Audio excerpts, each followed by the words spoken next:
I don't remember you raising me. And what's with this approach? To be blunt, this is kidnapping, isn't it? Don't say such terrible things." With that, Kelly slapped my cheek so hard it made a sound. Deep down, I think to myself, good, keep it going. Eventually, the taxi arrived at a somewhat dingy 3-story building. Surprised?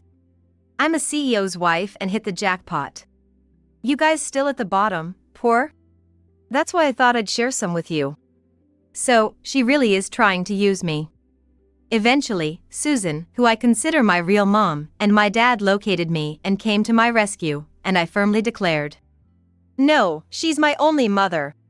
She has spent 3 times as many years by my side, providing a warm home than the time you claim to have raised me." "So what, you're saying you're happy living a poor life with this sick person?" When Kelly said that, my father laughed heartily, as if he found it truly amusing. "Hey Kelly, how about I introduce you to a family with a company worth $10 billion a year?" "Huh? My name is Meg Kirk. I'm 18 years old and about to start college this spring. Having successfully completed my entrance exams, I am now enjoying my days, finally free from studying for exams." "Hey, isn't it about time?" My dad, in an apron, calls out from the stairs leading to my room on the 2nd floor. "I know." I call back, raising my voice as well. That's because today is the day for college enrollment procedures. Since I decided to attend a college in the next state over, I have to attend a session about dorms and apartments offered by the school. "Maybe I should go with you? I'll be fine on my own." "Really?" My father looks a bit sad as he nods. "Your mom wanted to go too." "She's got work, can't be helped." Yes, our family consists of 3 people. But what sets us apart from other families is that my mom earns the income while my dad stays at home as a homemaker. My dad is now 48 years old. Susan, who I consider my mom, is 40 years old, 8 years younger than that. And she and I are not related by blood. But to me, she's the only mother I have. I could never acknowledge as a mother the woman who left me and my sick dad when I was 3 to become some CEO's mistress. No way. My biological mother left us 15 years ago. Her name is Kelly. Just mentioning her as my mother makes my blood boil, so I always refer to her disrespectfully in my mind. However, I would never say such things in front of my dad. He's a kind man, and he'd surely be saddened if I spoke ill of my birth mother. I don't want to see my dad sad. I just want to keep seeing the gentle, smiling faces of Susan and me now. There were 2 reasons Kelly left us 15 years ago. One was my dad's illness. The other was an affair with the president of the company she was working part-time at. Back then, my dad couldn't confront Kelly about her affair. He didn't have the strength to do. His illness is fundamentally incurable. And back then, his symptoms were especially severe. When Kelly learned this, she yelled at my dad. "Incurable? So it's a terminal illness?" In a hospital room filled with beds, Kelly insensitively yelled such things, and even my dad, who's usually forgiving, couldn't help but feel disillusioned with her. That's why he easily signed the divorce papers she presented. I couldn't keep such a woman as my mother. Back then, I was taken care of by my paternal grandparents, who would hug me and cry, saying what a poor child I was. It wasn't until high school that I realized half of those tears were of frustration. Now, they live a comfortable life in a distant nursing home, but at that time, the atmosphere was always tense due to Kelly's actions and my dad's illness. My life changed dramatically when Susan and my dad met. My dad's illness wasn't immediately life-threatening, but he needed a long hospital stay at the time. Back then, he had to be constantly on 4 drips every day. Now, he's living a normal life, but at the time, he was always within 4 stand. It was then he met Susan, who was also hospitalized. My dad was 33 years old at the time. Susan was 25. Dad was managing to work remotely, a bit of work from the company, what we'd now call remote work. The company wanted to keep him on the payroll, probably because he was a valuable employee. But the outlook was bleak. That's when the two of them met. Susan was hospitalized due to physical and mental exhaustion from overwork. Going from a busy life to hospital life, she was living through gloomy days. As they got to know each other and shared their stories, they came to the conclusion that maybe they could make it through together. The finer details of that story are something they don't share with their daughter. Maybe it's not something they can tell me. But even for these two, getting married wasn't something that could happen immediately. Especially for Susan. It seems the people around her were welcoming of an early marriage. But the fact that her partner was 8 years her senior, divorced, and with a child, was something that wasn't easily understood by everyone. Susan has always been kind and strict with me from the beginning. She was affectionate but knew when to scold me. After being discharged, Susan would visit my dad between her busy work schedules. Over the years, she deepened her relationship with me, and after getting the approval of those around them, they were able to marry in their 5th year of meeting. And for the past 10 years, we have lived quietly and happily. And yet... Meg, that's you, isn't it? A stranger's voice stopped me as I was about to go get the dormitory information after getting my college paperwork. It was Kelly. Hey, Meg, do you remember me? I'm your mom. Kelly approached me with a sweet voice. Shocked, I start to run away, not recognizing her. And that's understandable. How am I supposed to react to a woman claiming to be my mother when I haven't seen her face since I was 3? Who are you? Don't be so formal. I'm your mom, aren't I? Come to think of it, she's the woman in the photos from the album. My grandmother used to complain to me while she was alive, wondering why that woman's photos were still around. It can't be helped. All my photos up to the age of 3 inevitably include her in close proximity. Dad must have kept her in the photos because he didn't want to throw away my pictures, enduring her presence somehow. Incidentally, I heard that kind reason from Susan's mouth. Unfortunately, I don't know you. What? Are you angry? Angry that I didn't visit? With a wry smile, Kelly slowly approached. If I followed a stranger, my family would be upset. Don't say such cold things, she said, trying to take my hand, so I hastily shook it off and went back home. When I opened the door to our apartment, I could hear humming. Dad was in the kitchen preparing a meal. Every day, he thinks about what Susan and I like to eat and cooks for us. But I wanted to get this conversation over with before Mom came back. Dad! I rushed into the kitchen. Well, hi there, Meg. You look a bit pale. And you're back earlier than I thought. Yeah, sorry, the dorm stuff can wait. I sat down at the kitchen dining table, took a glass of water from Dad, and then told him. That woman was at the university. Which woman? That woman. The one who left us 15 years ago. No way, Dad said, pulling up a chair next to me in surprise. You recognized her face, Meg? I'd seen her in photos, and more importantly, she was desperately trying to get close to me. That's troubling, Dad said, crossing his arms and groaning. Hey, what do you think we should do? She's probably gonna show up at the university again, isn't she? Maybe. There's no need to meet her. We're supposed to have nothing to do with her anymore. But still. Dad frowned, tilting his head. Why would she come near Meg now, after all this time? What do you mean? Dad didn't answer that. A little while later, Susan came back home. Welcome back. I'm home. All my favorites, thank you.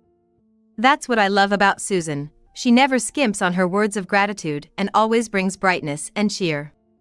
Her job is really demanding. She leaves early in the morning and often comes back late at night. She might even be busier than the average dad. I'm not sure if it's because of that or if she's being considerate of me, but Susan never tried to have another child after me. I once asked her lightly about it, and she replied, Actually, really, I'm just too busy to even think about it. And as far as I'm concerned, Meg is my only daughter. Still, I can't believe she never wanted a child with the person she loves. But I respect and am grateful for Susan, including for this aspect. And I want her to be happy forever. Luckily, she's still 40.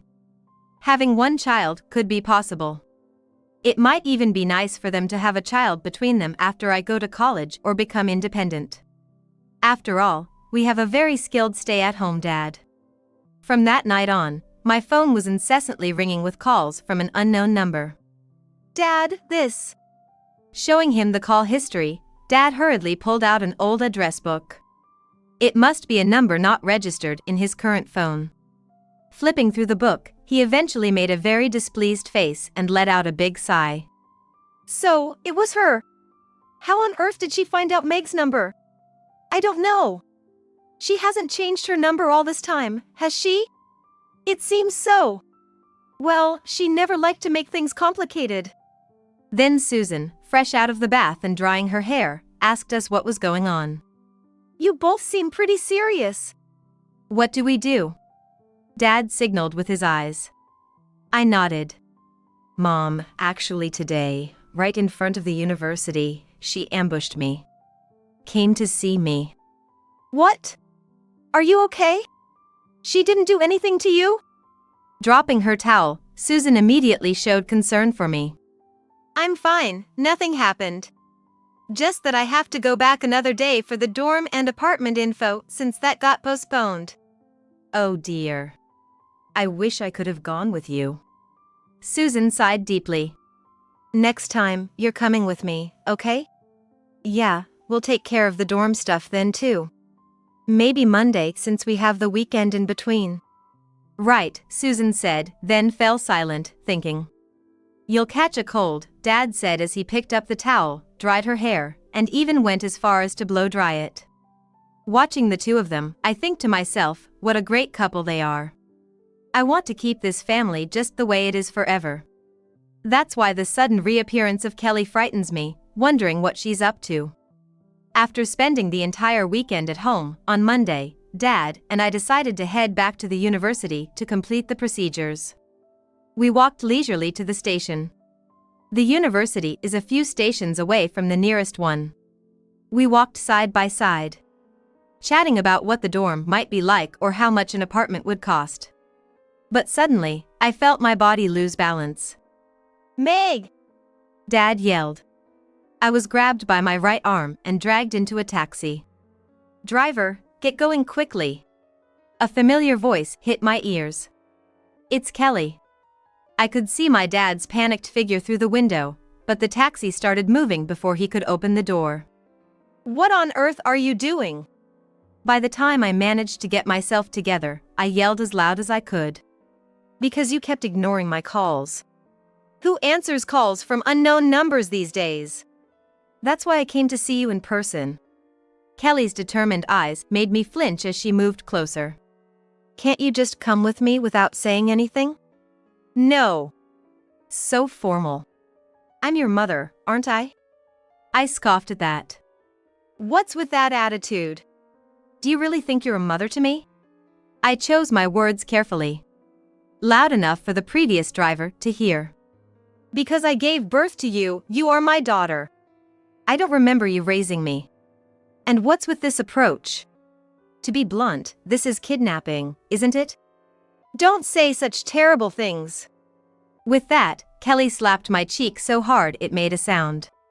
Deep down, I think to myself, good, keep it going.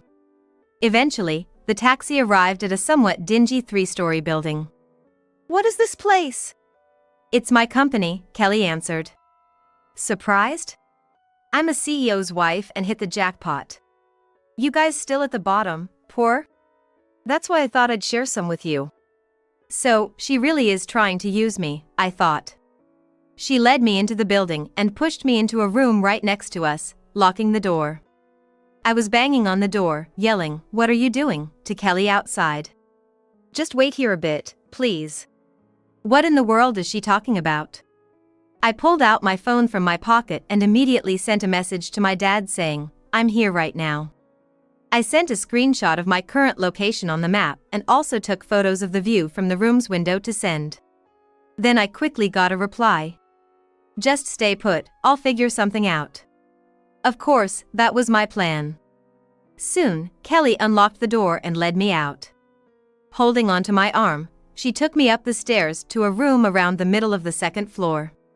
Voices of several people could be heard from inside. Kelly opened the door with a loud bang. And as expected, there were several people inside. Apparently in the middle of a meeting. What is this? We're in a meeting right now. The youngest-looking person with glasses stood up and approached us. Kelly also pulled me into the room. It's not just something, Tom.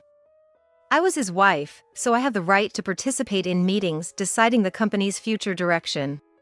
You weren't invited. Oh, that's no way to talk to your stepmother, is it? I see. So this glasses-wearing Tom is the CEO's son. But the whiteboard had something like next business strategy written on it. And the CEO himself is not here, which means you're just the woman who married my dad after my mom passed away. And you had an affair with him even when my mom was around. What stepmother? That's right.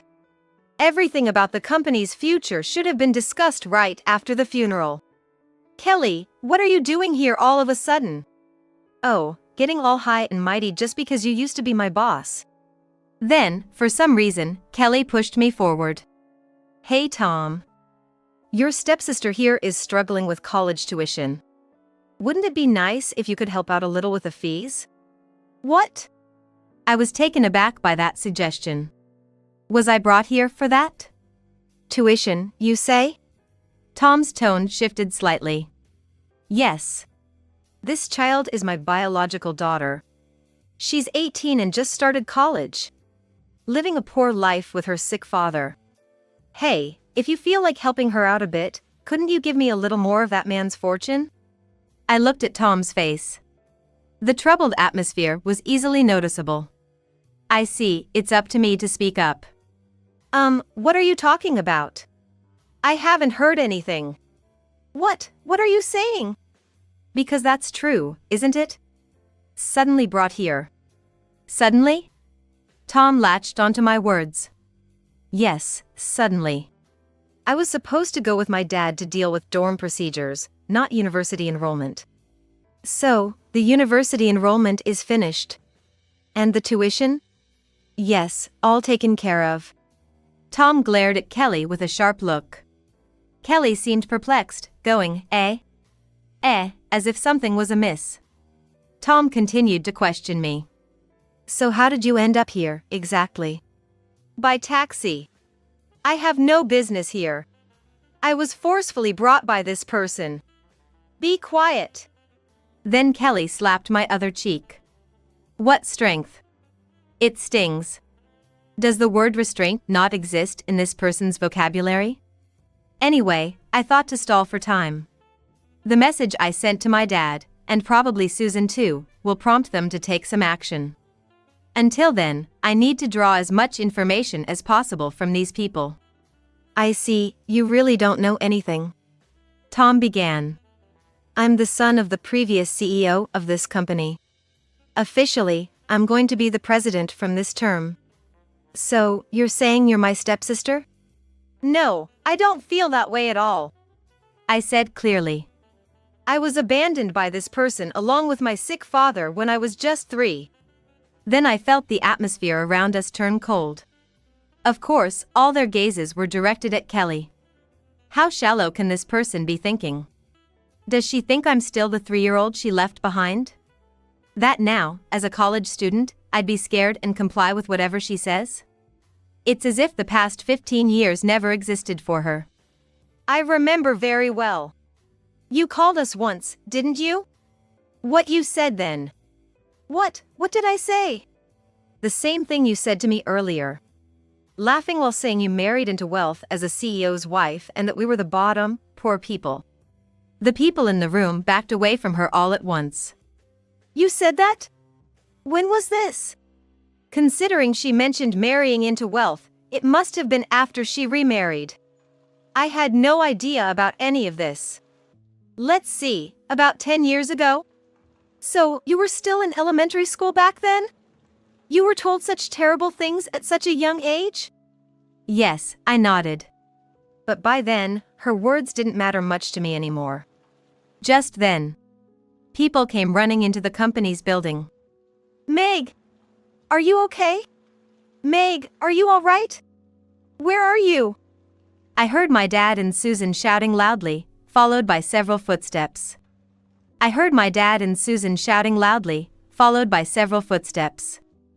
stuck my head out into the hallway and yelled back, "Over here. Dad, Mom." Following my voice, they ran up the stairs and through the hallway. Meg! With a click, the two of them opened the door. You're safe. Meg! I'm so glad. Saying this, Susan hugged me tightly. Yeah, you had me worried. I'm okay. Got slapped twice, though. Twice, huh? Someone behind my parents stared intently at my face and aimed their camera at me. Let me take a photo. Please, go ahead, I posed, showing my face clearly. The slap from Kelly really hurt. And I wanted to make sure it was documented as evidence. Who are you people? Kelly yelled, pointing at my parents. Oh, forgotten the face of the husband you divorced 15 years ago? Michael? You're Michael? What's with that healthy look? Is there a problem with looking healthy? Ah, I see. She couldn't immediately understand I was with my dad because of that. It seems she really thought my dad was still bedridden and sick. You said it was an incurable disease. He hasn't been cured. It's just that life goes on, even without a cure. Ever heard of remission? Remission? She seemed not to know. Remission means symptoms are lessened or gone temporarily. There might be a chance of healing, but there's also a high risk of relapse. So, it's not that he was cured. We always have to be careful about his health, taking multiple medications regularly, and continue visiting the hospital. So, saying it's an incurable disease isn't a lie. Susan snapped back at Kelly. What do you mean? You of all people. What did you do to my daughter?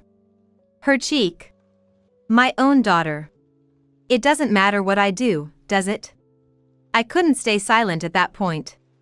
No, she's the only mother I acknowledge. She has spent 3 times as many years by my side, creating a warm home, than the time you claim to have raised me. So what? You're saying you prefer to live in poverty with this sick person? Hearing Kelly's words, my dad laughed heartily. Hey Kelly, let me introduce you to a family with a company worth $10 billion a year. Yes. Let me introduce myself again, Kelly. I'm Susan, his wife. I heard about you leaving him and a 3-year-old Meg to become someone else's mistress.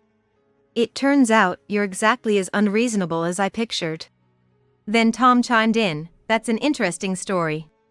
I'd like to hear more about it. By the way, Susan, remembering the $10 billion annual revenue, could you be the president of TL Corporation? Yes, that's correct. We should have business dealings with you. Susan smiled brightly at everyone but Kelly. So busily has been tasked with the significant role of company president since her 20s. She met my dad when the weight of her sudden responsibilities overwhelmed her, causing her body and mind to cry out in protest, leading to her hospitalization. Susan was born as the only daughter to the founder's family. However, she lost her parents in an accident at a young age, and took over the presidency at just 25, struggling immensely with the huge expectations and her inability to meet them. During her hospital stay for severe stress-induced gastritis, aiming for remission, she met my dad and me. I heard that my dad told her then that it's important to entrust unbearable tasks to someone trustworthy. That seemed to have lifted a huge burden off Susan's shoulders. Then, amidst the meddling of relatives pushing for marriage, she found comfort and natural ease with my dad, deciding to marry him. You seemed quite pleased with yourself, becoming the CEO's wife after his previous wife passed away, but my current wife is the CEO herself. That's right. Tom agreed. TL Corporation handles all the specialized cleaning required by departments related to our company. And this person is the president of that company. Anyone with even a slight interest in the economy should recognize her. Kelly was dumbfounded by Tom's words. Yes, that's right. We perform a wide range of cleaning services, from ordinary cleaning to specialized tasks. I believe we've been dealing with your company since my father's time, but it seems we need to reconsider that contract now. Susan looked around with a determined expression. Right? A company that harbors someone capable of kidnapping our daughter should have its contract terminated. It's simply not trustworthy. The executives present began to rise in alarm. Please, reconsider. Without your company's cooperation, our business wouldn't be sustainable. Really? Is that so? Kelly looked puzzled. Kelly, you didn't know that? And yet you tried to stop me from becoming president and even tried to draw money? Ignorance has its limits.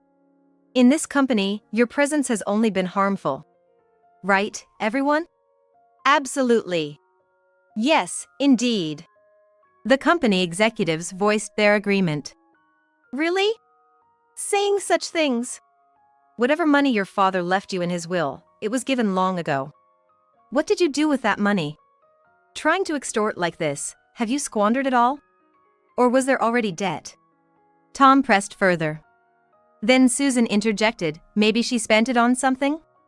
Right, I had the lawyers investigate urgently because our daughter was approached by a suspicious person 2 days ago. 2 days. Right, the weekend. And then the company lawyer nodded. At the president's request, we did a bit of research on her, and it turns out she's been contributing quite a bit to nightclubs for a long time. And perhaps the collection calls are because of overdue payments? So, she was doing that. Interesting. I looked at Kelly with as much disdain as I could muster. Thank you for looking into it. Not at all. Having someone so problematic associated with our business partner is indeed a serious issue. Indeed, anything harmful to the company should be dealt with as soon as possible. Tom said, and our lawyer nodded emphatically. Then, a group of men entered from behind. Kelly Norman, you are under arrest for kidnapping. The men, flashing their police badges, stepped in and handcuffed Kelly. What? I just took my daughter. After we divorced ages ago, and you dumped parental rights on me, right? At that point, you became a stranger. And I don't remember getting any child support from you. So what rights are you talking about as a mother? I added, clearly annoyed. How could you not realize how wrong it is to abduct me in front of my dad in a taxi? Insolent child. I don't mind being insolent if it means getting my point across. I just wanted to say this. I glared at Kelly. I didn't even want to think about you. Just disappear from my life and never show your face again. Kelly froze at my words. Then the police pushed her body, taking her outside. Kelly has been formally arrested for the kidnapping and is currently under investigation. Such a sloppy crime. Not noticing my dad nearby was one thing, but the act of suddenly dragging me into a taxi was the biggest mistake. Inside the car, I deliberately spoke loudly and clearly, showing I was taken against my will and had no feelings towards my mother. I wanted the driver to hear how much I disliked what was happening. Sure enough, the suspicious driver relayed our conversation over the radio. And the taxi company recorded the suspicious activity. Kelly not confiscating my smartphone was incredibly foolish. With today's smartphones, it's easy to share your location and send a map image. Well, I learned such crisis management tips from Susan. She had been taught at home how to pinpoint her location in case of emergency. Turns out, the money Kelly squandered was indeed substantial, and the company is demanding its return. A criminal trial for the kidnapping charges is upcoming, and it's almost certain she'll end up behind bars. We have no intention of showing mercy, whatever her lawyers might say. Kelly should come to fully understand her own folly. Smile, smile. On the day of my college entrance ceremony, my dad and I were taking photos under a cherry blossom tree. Next with me. Saying that, Susan handed the camera to my dad and swapped places with him. See, you two really compliment those cherry blossoms. Dad said something that almost seemed too sweet. Probably because of the spring weather. But we won't be able to see each other for a while now. Saying that, Susan teared up a bit.